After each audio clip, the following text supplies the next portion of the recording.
Então, alguns padres, e aqui algumas pessoas mandaram perguntas nesse sentido, alguns padres, teólogos, falam que o demônio é um mito. Pode-se dizer isso? O demônio é um mito? Ele existe? O que falar sobre Não, ele? não se pode dizer isso. Olha, é muito simples. Quando você quiser tirar qualquer dúvida sobre a fé da igreja, a referência é o catecismo. O catecismo da igreja católica. Você vai ali no índice analítico, no final, e olha o verbete. Por exemplo, diabo, ou demônios, ou satanás, ou Lúcifer. Vai lá e vê o que o catecismo disser. O que o catecismo disser é a fé da Igreja Católica. A fé da Igreja Católica, ela não se presta a interpretação privadas e a achismos. Então é bem claro, né? O diabo, Satanás, é um ser concreto. É um ser concreto. É difícil dizer que é um ser pessoal. Por quê? Porque pessoa quer dizer um eu, quer dizer alguém integrado. E o diabo é o desintegrado por natureza. Né? Por natureza não, pela situação dele. Foi criado integrado e desintegrou-se. O pecado desintegra. E ele é tão desintegrado que ele é quase o não pessoa. O despersonalizado e o despersonalizador.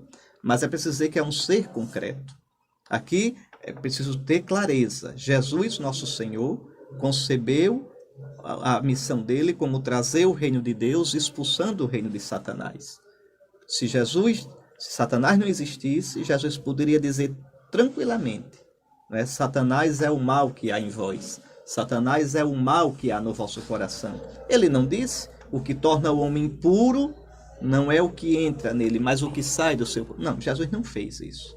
Jesus fala claramente no príncipe das trevas. Jesus fala claramente em Satanás. Jesus expulsou demônios. Então, nenhum cristão, nem eu, nem ninguém tem o direito de desdizer o que o Senhor diz. É muito simples, meus irmãos. Na igreja só há um Senhor, Cristo. Na igreja só há um mestre, Cristo. Os teólogos, os pastores da igreja, não é, devem tomar a palavra do Senhor e explicá-la, recordá-la, articulá-la para que o povo de Deus entenda. Jamais negá-la ou mudá-la. Isso a gente não tem essa autoridade, de modo algum.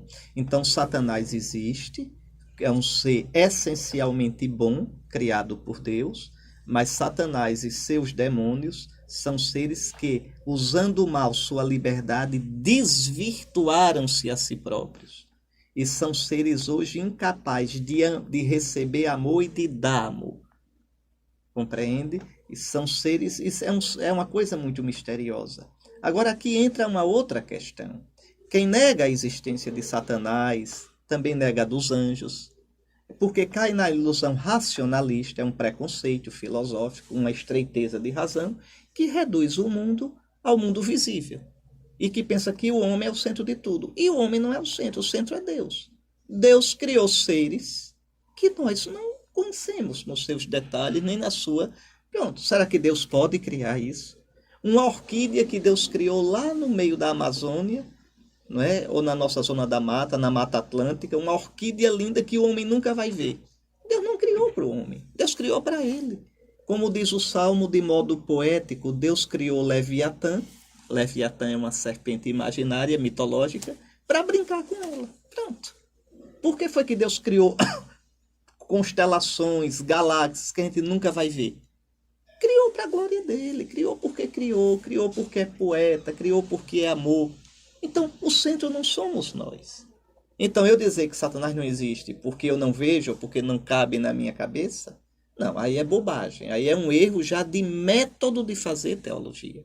A teologia deve partir da escuta da palavra de Deus, a palavra de Deus na tradição apostólica da igreja, veja, e interpretar da palavra e a tradição.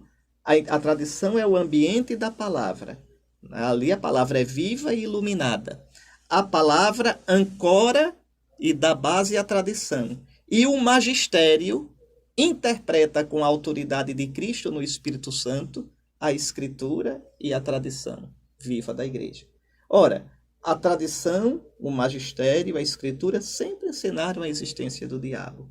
E no seu coração você sabe que o bicho existe. Você sabe. É só olhar para a presepada que é o seu coração. E pronto. Essa é a nossa fé.